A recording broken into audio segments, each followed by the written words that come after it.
Rétro Hebdo, rétrospective hebdomadaire de l'actualité sur la radio Indoundi Culture. Salut et bienvenue à ce rendez-vous de l'actualité qui a marqué cette semaine. L'administrateur de la commune Vianda et 2 employés de la NAGESA ont été arrêtés au cours de cette semaine. Ils ont été accusés de donner un rapport fictif sur la quantité de maïs collecté.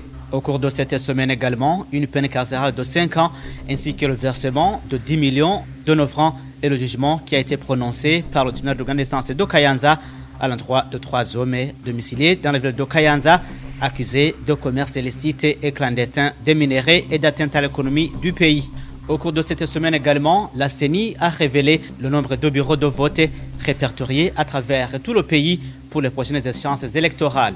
Au cours de cette semaine également, les députés burundais se sont exprimés sur les causes de la pénurie du carburant qui traverse le pays depuis plus de 3 ans. Au début de cette semaine également, les Burundais ont commémoré 31 ans après l'assassinat du président Cyprien Ntaryamira, qui fut président du Burundi depuis le 5 février, aussi avril 1994. Voilà pour l'essentiel de cette actualité qui a marqué cette semaine. Rétro Hebdo.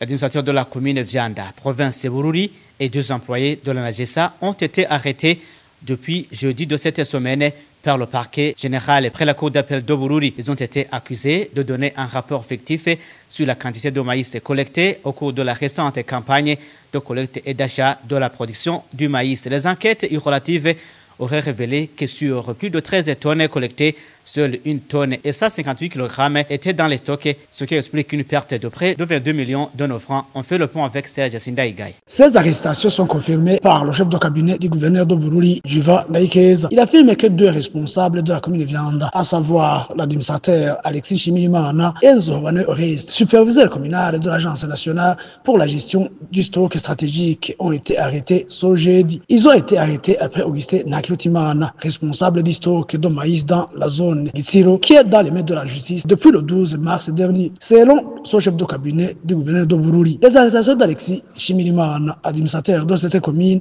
et Nzobane Oreste ont eu lieu après une journée entière d'enquête sur le stock fictif de maïs supposé exister dans la zone de Gitsiro de cette commune. Après les enquêtes, ils ont été directement conduits à la prison centrale de Mimba, en mairie de Bujumbura. Les 3 sont soupçonnés d'avoir déclaré plus de 13 tonnes de maïs qui n'auraient jamais été stockées, entraînant un détournement estimé à plus de 22 millions de francs burundais. L'enquête est menée par le parquet général de la cour d'appel de Bururi, en collaboration avec la brigade anticorruption.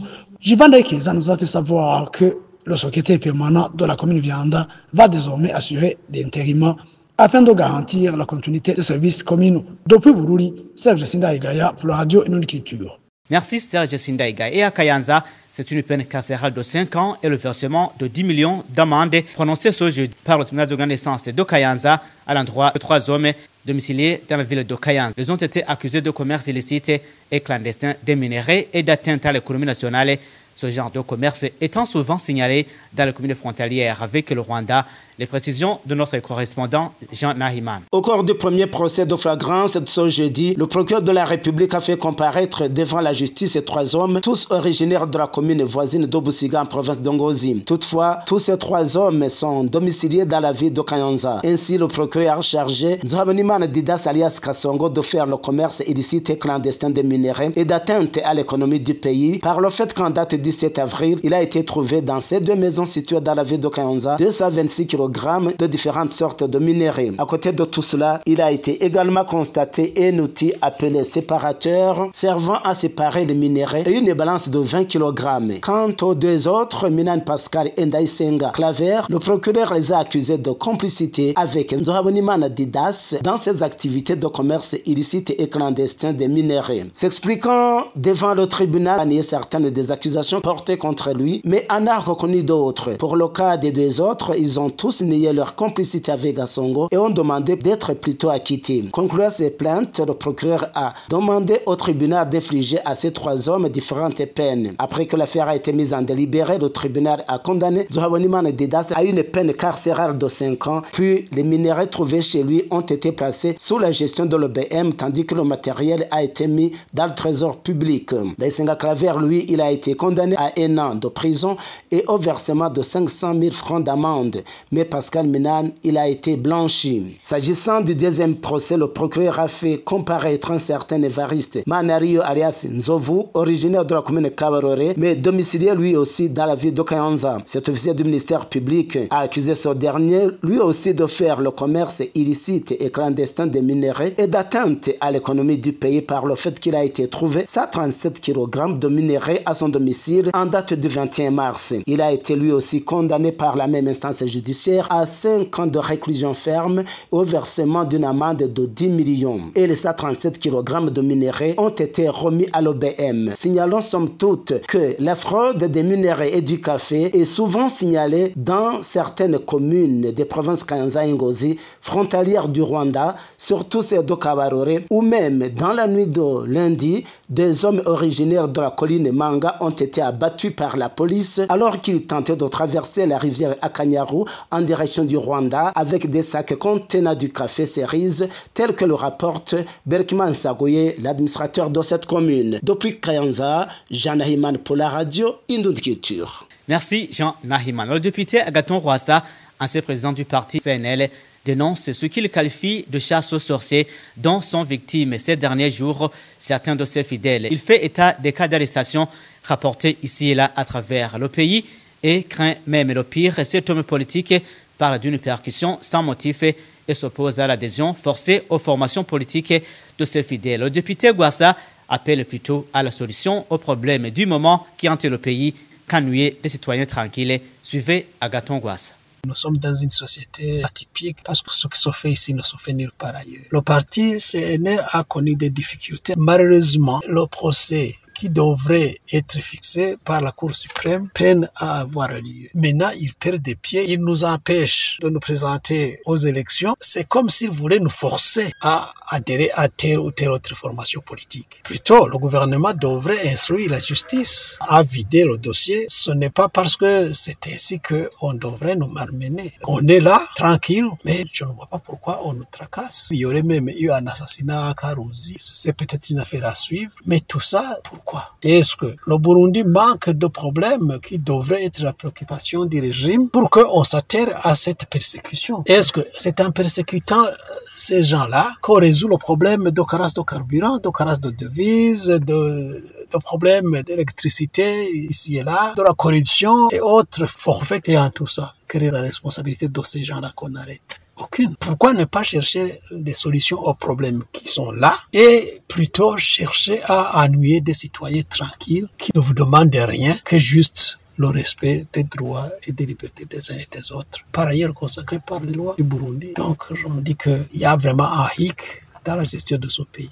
Après donc ces lamentations de l'ancien président du parti CNL, la Commission nationale indépendante des droits de l'homme s'oppose à des actes d'intolérance politique qui se font rapporter ici et là dans le pays en cette période préélectorale. La CNDH dit avoir enquêté sur le sujet et qu'elle a trouvé que les informations n'étaient pas vraies. Son président, Sigis Vigny Nimuraba, appelle toutefois à l'apaisement d'esprit afin de garantir un bon déroulement des élections. Suivez Sigis Vigny Nimuraba, président de la CNDH. Ce que je dis, c'est que les arrestations arbitraires sont contraires à la loi. Ce que je ne saurais pas dire, c'est de déceler pour dire tel est membre de tel parti parce qu'ils n'ont pas d'affiche pour montrer où est-ce qu'ils appartiennent. Mais à ce que je sache, c'est que il faudrait que chaque fois qu'il y ait cas de disparition, qu'il y a des cas de personnes qui sont malmenées, il faudrait que la justice et la police puissent s'investir et faire des enquêtes, quitte à ce que les coupables, une fois trouvés, soient sévèrement punis pour que ce phénomène s'arrête.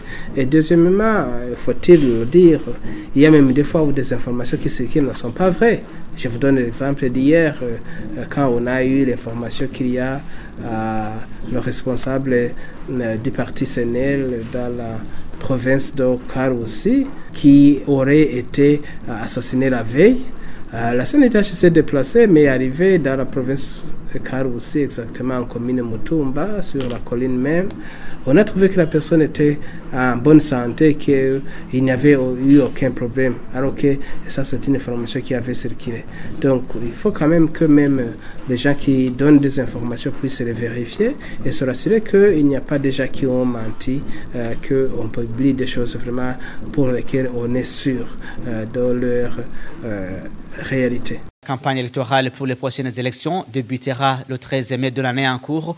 Cela a été annoncé mardi de cette semaine par la commission chargée des élections au cours d'une réunion des membres des commissions chargées des élections au niveau des provinces et des communes.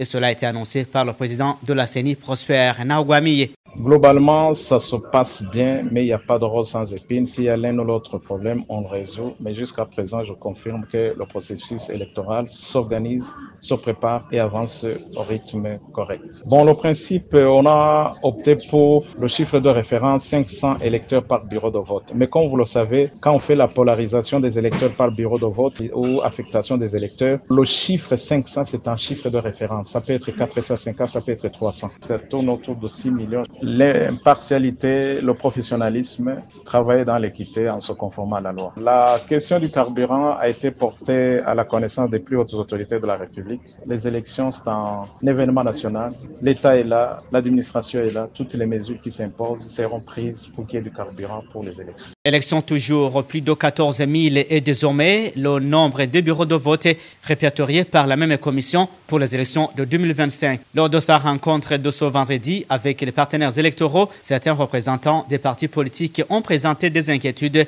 sur le nombre de bureaux de vote pour chaque colline qui reste toujours inconnu. Mais le président de la CENI a précisé que le document qui parlait de tous les détails est disponible. Les précisions d'Olivier Cuizer. Dans cette rencontre de la Commission électorale nationale indépendante avec les partenaires électoraux pour les élections de 2025, le président de la CENI a annoncé le répertoire des bureaux de vote des élections prévues à partir du 5 juin 2025. Prosper Naouguami a expliqué par la suite que ce répertoire permettra pour les partis politiques à déterminer le nombre de mandataires politiques. Total national, 42 communes, 14 103 bureaux de vote et 5 998 977 électeurs à l'étranger, la diaspora plus les missions de maintien de la paix, 53 bureaux avec 14 521. Au total, ça donne 14 156 bureaux de vote avec 6 13 498 électeurs. Au cours des échanges dans cette réunion, des représentants des partis politiques ont voulu savoir des détails sur les bureaux de vote qui constituent chaque colline. Le président de la CENI a fait savoir que le document qui parle des détails sur les bureaux de vote est disponible. Prosper Naouguami a souligné que ce document sera tout de suite présenté aux différentes institutions, dont notamment le Forum des partis politiques au Burundi. Le répertoire détaillé est disponible, mais comme la quantité d'exemplaires du document est insuffisante, nous envisageons de donner ce document au Forum des partis politiques. Vous allez y passer pour le consulter. La Commission électorale nationale indépendante a informé les participants que parmi les activités prévues pour les élections législatives et conseillers communaux de 2025 figure la distribution des cartes d'électeurs du 2 au 8 mai de l'année en cours. Rétro Hebdo. Commémoration lundi de cette semaine du 31e anniversaire de l'assassinat du président Cyprien Ntaryamira, qui fut président du Burundi depuis le 5 février au 6 avril 1994, après la mort du feu président Melchior Ndadaye en 1993. Une journée qui se commémore chaque 6 avril, qui a été reportée pour lundi le 7 avril. Une messe a été célébrée en sa mémoire par l'archevêque Gervais Banshimiwusa à la cathédrale Regina Mundi. Il a appelé les instances publiques à investiguer pour découvrir la vérité pour sa mort. Suivez Monseigneur Gervais Banshimiwusa. Revenons sur cette commémoration, l'un des points qui a suscité différents membres des partis politiques et aussi des différentes ethnies de s'entendre sur sa nomination comme président de la République dans cette église et que c'était d'entre eux le considérer comme un homme intègre, un individu qui honore son engagement. Nous avons entendu que la vérité libère et guérit. Prions alors le Seigneur afin qu'il y ait dans notre pays, comme Daniel de la première lecture et Jésus de l'Évangile, afin d'avoir une vérité tout en commençant sur celui qu'on commémore aujourd'hui, car la vérité sur lui reste toujours confuse. À quand la vérité éclatera? Si dans d'autres procès, la vérité prendra place, le pays continuera à progresser. Cherchons la vérité qui ne répond pas aux ambitions des autorités ou à des vengeances, et cela contribuera au respect du modèle de ces autorités et nous commémorons tout en méditant les défaillances. Prions pour que la famille du défunt soit honorée par l'État comme une famille qui a donné son membre, qui a suffisamment combattu dans la promotion de la paix. Aussi longtemps alors que l'ombre règne encore sur l'assassinat de cet ancien chef de l'État, l'ancien président burundais, successeur du feu Ntaryamira, parle d'une complexité qui entoure le dossier parce que le président Ntaryamira est mort dans le même avion que le président rwandais Juvenal Habyarimana, que le président rwandais d'alors. Il reste toutefois convaincu qu'il arrivera un moment où l'histoire dira réellement dans quelles circonstances cet avion a été abattu. Je considère la période au cours de laquelle Cyprien Ntaryamira est parvenu aux fonctions de chef de l'État. C'était un véritable sacerdoce. Accepter de diriger le Burundi dans les conditions qui étaient celles que je connais, c'était vraiment un sacrifice et cela mérite d'être suivi, d'être respecté de la part justement de ce sacrifice que Cyprien Ntaryamira a consenti. En deuxième lieu, c'est un aspect très important.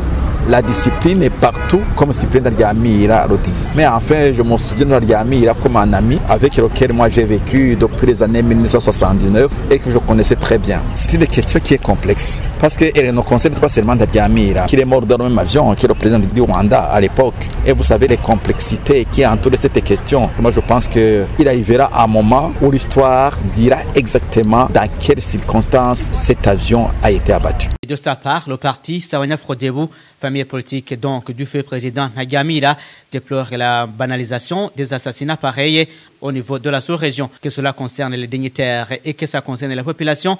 L'ancien président de cette formation politique Claver Nahimana garde toutefois espoir que les dirigeants de cette région, à commencer par le Burundi et le Rwanda, finiront par dire ce qui s'est passé réellement sur cet avion abattu et sur quelle motivation. Au sein de Sawanya Frodebu, nous disons surtout que la vérité n'est pas encore connue. Tantôt on vous raconte des histoires que l'avion a été battu par celui-là, tantôt c'est celui-là. Mais réellement on constate que dans cette région, les gens commettent des crimes, que ce soit au niveau des dirigeants, que ce soit au niveau des populations. On voit des crimes qui sont commis, mais on attend que la justice dise exactement qu'est-ce qui s'est passé. Mais on attend, mais ça ne se passe pas. Mais nous pensons qu'en continuant à insister, en continuant à réclamer cette justice, que justice soit faite, et si tous les Burundais s'y mettent pour demander que justice soit faite, nous pensons que d'ici les années prochaines, les dirigeants de cette région, à commencer par le Burundi et le Rwanda, ils finiront par dire à la population burundaise qu'est-ce qui s'est passé réellement, qui c'est qui a abattu l'avion de Habyarimana et pour quelle motivation. C'est ce que nous espérons. Nous continuons à réclamer que justice soit faite. Des députés burundais divergent sur les causes de la pénurie persistante de produits pétroliers au Burundi. Certains se demandent si les autorités publiques seraient réellement conscientes de la souffrance qu'endure la population, tandis que d'autres parlementaires font savoir que le carburant est disponible, mais caché par certains gens. Le gouvernement burundais parle plutôt de la question qui ne sera résolue qu'avec l'exploitation et l'exportation des minerais ainsi que d'autres produits pour gagner des devises. Les détails de Morlin Mayano.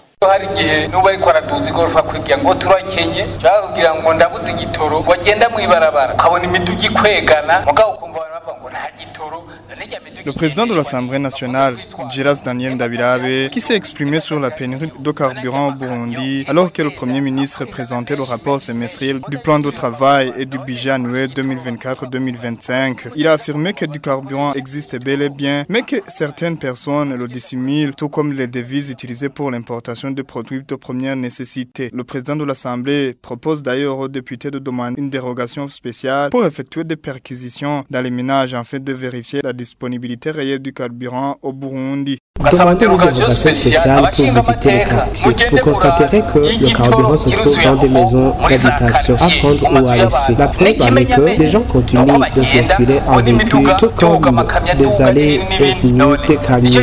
Mais nous prenons cette investigation.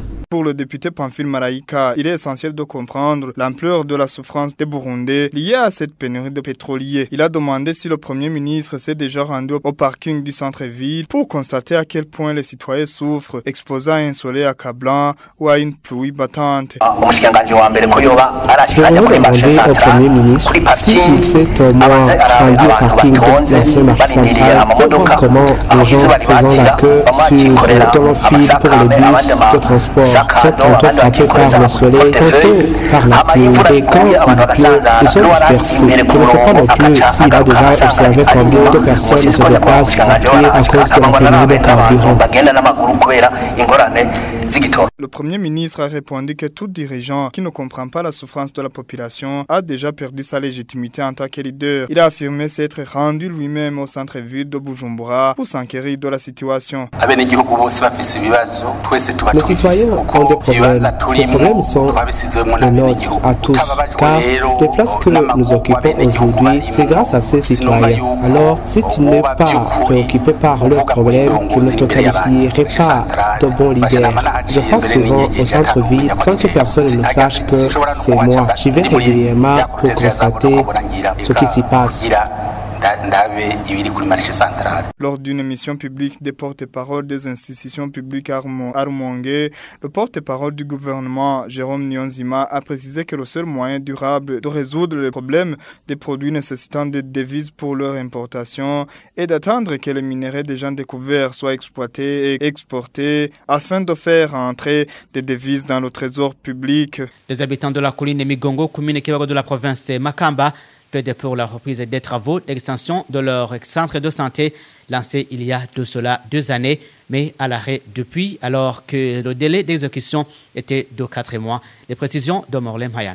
Les habitants de la colline Migongo, en commune Kibago, province de Makamba, sont dans l'inquiétude. Les travaux d'extension de leur centre de santé, lancés il y a 2 ans, sont toujours inachevés, alors que le délai d'exécution initial était de 4 mois. Le manque d'infrastructures et de personnel rend la prise en charge des malades particulièrement difficile. À cela s'ajoute le mauvais état des routes qui complique l'évacuation des patients vers l'hôpital du district de Makamba. Des retards qui auraient déjà causé des décès. Du côté des autorités administratives, on indique que l'entreprise Lion Company, adjudicataire du marché, a déjà reçu 59 millions de francs burundais sur les 114 millions prévus, un financement du phonique. Pourtant, les travaux sont à l'arrêt et l'entreprise ne donne aucune explication. Cette même entreprise aurait également remporté le marché de construction des nouveaux bureaux zonaux en province Makamba, alimentant des doutes sur sa capacité à exécuter des projets publics dans les délais. La population de Migongo, de plus en plus désespérée, demande une intervention rapide pour relancer les travaux et garantir un accès aux soins dans des conditions décentes.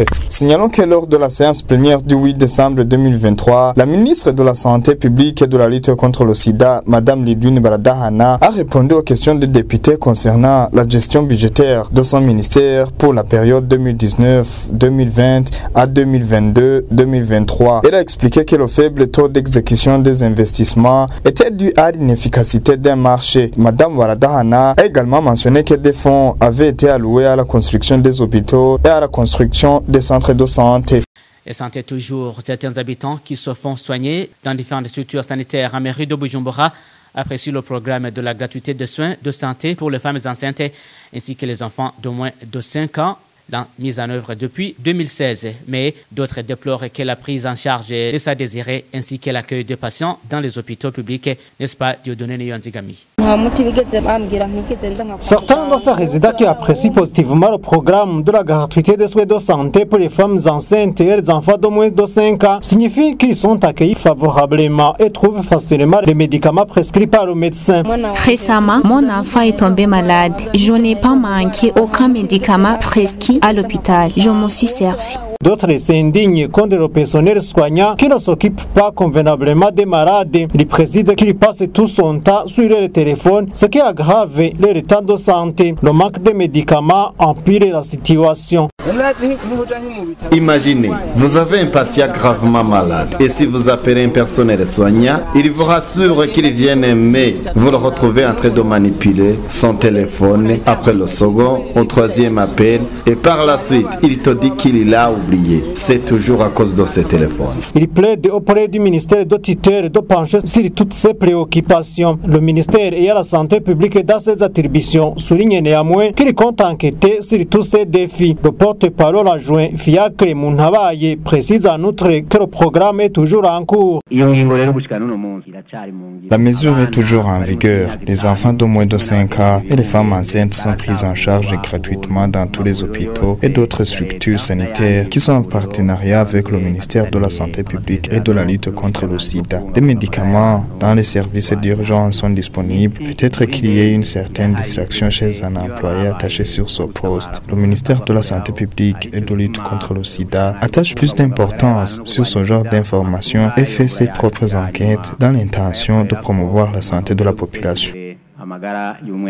La première et la deuxième phase ont été lancées respectivement en 2016 et 2019 dans 18 provinces. La troisième phase allant de 2022 à 2026 a été récemment lancée avec un budget de 54,6 millions d'euros cofinancé par l'Union européenne avec 48,5 millions d'euros et la Belgique avec 6 millions d'euros. Et à Gitega, les bénéficiaires de la politique de gratuité de soins chez les enfants de moins de 5 ans ainsi que les femmes enceintes se lamentent contre la carence de médicaments qui traversent des structures de soins. Le plan avec Anissène Hangouf. Certains parents font savoir que la politique nationale de la gratuité des soins de santé en faveur des enfants de moins de 5 ans demeure en vigueur dans la ville de Gitega, malgré multiples imperfections qui méritent des réajustements. Les uns et les autres indexent entre autres la pénurie de divers médicaments dans ces structures sanitaires. Plus d'un témoigne en effet que dans les hôpitaux et les centres de santé publics et confessionnels, notamment, les enfants de moins de 5 ans ne payent pas les frais de consultation médicale et des examens médicaux. Des parents indiquent parfois la satisfaction et la joie au visage qu'en cas d'hospitalisation, le tout est gratuit alors qu'ils devraient payer de sommes colossales d'argent. D'autres déplorent les cas où les médicaments prescrits par les médecins ou autres personnels soignants restent introuvables dans ces formations sanitaires et vont-ils ainsi les acheter ailleurs dans les pharmacies privées qui en disposent? Ce sont à titre d'illustration les affiliés de la mutuelle de la fonction publique qui disent être déçus en soulignant que les officines sont presque vides actuellement et se retrouvent obligés ainsi de se rabattre chez des particuliers où ils payent énormément pour avoir ces médicaments. Les parents, comme d'autres voix, lancent un appel à tous les partenaires compétents de supprimer tous les obstacles à la mise en œuvre effective de la politique de gratuité de soins de santé en faveur des enfants de moins de 5 ans et ainsi assurer une meilleure santé pour l'avenir du pays. Anissène Hangouf, Gitega, Radio Indund Culture. Merci Anissène Hangouf. Le ministère en charge de la santé publique affirme que cette politique reste toujours en vigueur lors de l'émission publique des porte-parole et des institutions publiques tenue à Rumongue au mois de mars dernier. Le porte-parole adjoint Fiacre Munhabaye a indiqué que le ministère de la santé publique dans ses attributions compte mener des enquêtes sur les hôpitaux qui n'utilisent plus cette gratuité des soins ainsi que sur ceux qui ne donnent pas les médicaments alors qu'ils en possèdent dans leur stock. Élevage à présent, la fièvre afteuse et la dermatose nodulaire sont les deux maladies du bovin qui peuvent aussi attaquer les petits ruminants. Selon le directeur en charge de la santé animale au sein du ministère ayant l'élevage dans cette attribution, Désiré Nakirutimana précise que parmi ces maladies, la plus fréquente au Burundi est la fièvre afteuse. Cet expert en santé animale appelle les éleveurs burundais à se mettre ensemble pour pouvoir faire vacciner leur bétail et à contacter les médecins vétérinaires chaque fois qu'un animal manifeste des signes de cette maladie. Le point avec Odilon Nejiman. La maladie du bovin, dite fièvre afteuse, se caractérise par des cloques ou vésicules entre les orteils, sur le museau, d'où peuvent même apparaître du pus. Quant à la dermatose nodulaire, elle se manifeste par des nodules ou bosses douloureuses sur la peau. Le médecin vétérinaire et directeur de la santé animale au sein du ministère en charge de l'élevage, Désiré Nakirutimana, indique que ces deux maladies qui sont très différentes attaquent les bovins, caprins et ovins. La fièvre afteuse, oui, c'est une maladie qui peut attaquer aussi bien les bovins que les caprins et les ovins. Mais dans le contexte de notre pays et dans plusieurs pays, on a constaté que le cas de fièvre afteuse chez les petits ruminants est très très rare. Selon son directeur, actuellement c'est la fièvre afteuse bovine qui se manifeste ces derniers temps. Par exemple, dans notre pays, on vient d'avoir des cas de fièvre afteuse. On a constaté que parmi les cas qu'on a enregistrés, il n'y avait aucun cas de mouton ou de chèvre qui a été attaqué. Nakirutimana précise certaines régions qui sont les plus touchées par ces deux maladies. Dans les provinces à haut risque, là on peut parler par exemple des lieux où se trouvent les grands marchés de bétail. On parle aussi de zones où on juge qu'il y a une porosité de frontières. Il y a les lieux où le mouvement du bétail d'un pays à un autre sont très fréquents. Ce qui fait que ces maladies apparaissent de façon répétitive, c'est la cherté des vaccins, mais aussi le fait que les éleveurs ne se regroupent pas en association ou coopérative pour demander ces vaccins. Malheureusement, dans notre pays, les éleveurs restent un peu dispersés et on travaille d'une manière individualiste. Ce que je conseille aux éleveurs, c'est de s'organiser en association ou en coopérative. Désiré Nakirutimana appelle les éleveurs burundais à toujours s'adresser aux vétérinaires lorsque leurs animaux sont malades. Ils peuvent donner aux services vétérinaires les plus proches, dire nous avons besoin de ce vaccin, et les services vétérinaires peuvent les accompagner par l'achat eux-mêmes des vaccins. Le vaccin contre la dermatose nodulaire est la plus chère. Une dose de vaccin coûte environ 13 000 francs, ce qui fait que la vaccination de toutes les chèvres et de tous les moutons nécessite plus de 4 milliards de nos francs. Merci Odilon Jimana. Et enfin, l'Office du thé du Burundi se dit inquiet par des situations de mésentente qui règnent toujours dans les filières et déplore l'incompréhension des partenaires malgré ces efforts, à part les grognes chaque fois soulevés par les producteurs sollicitant la revue à la hausse du prix par kilo de feuilles vertes. C'est le tour actuellement des cueilleurs de blocs industriels qui remettent petit à petit le tablier puisqu'ils n'ont pas vu leur salaire augmenter. L'Office rassure toutefois que la machine est en marche pour décanter toute la situation à travers le dialogue. Le plan avec Nolis Ndouiman. Ce sont des défis du moment à ne pas négliger au niveau de la filière selon l'Office du thé du Burundi. Aussi longtemps que la solution à toutes les réclamations n'est toujours pas directe et c'est le fric qui souvent constitue le nez de mésentente, à commencer par les thé réclamant depuis des années la revue à la hausse du prix par kilo de feuilles vertes, propos confirmés par le directeur agronomique au niveau de l'Office. Gabriel Nahimana place actuellement la responsabilité aux mains du ministère en charge de l'agriculture. Ça ne peut pas augmenter à fond des prix des denrées alimentaires. Cette variation ne peut pas suivre la même allée. Son Excellence le ministre de l'Agriculture a déjà prononcé à Mossissa qu'on va augmenter le prix au kilo de feuilles vertes cueillies par les viticulteurs. Donc, il faut attendre le moment venu. Et quant aux cueilleurs de feuilles vertes au niveau des blocs industriels réclamant l'augmentation de salaire par kilo de feuilles vertes cueillies comme Sophie dernièrement, le cas à l'usine de Tora à Bururi où certains ont décidé de remettre le tablier.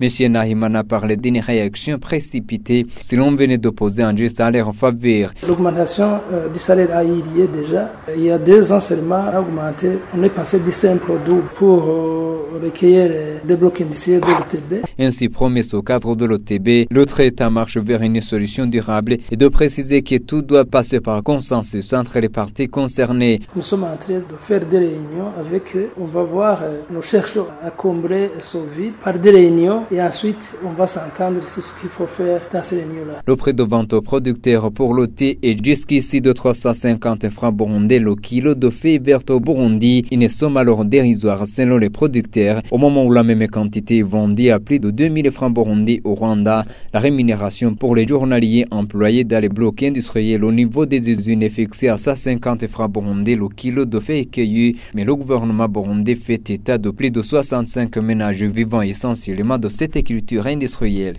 Merci Nolis Ndouiman. C'est ici que nous bouclons cette actualité qui a marqué cette semaine. Merci de l'avoir suivi. Rétro Hebdo. Rétrospective hebdomadaire de l'actualité sur la radio Indoundi Culture.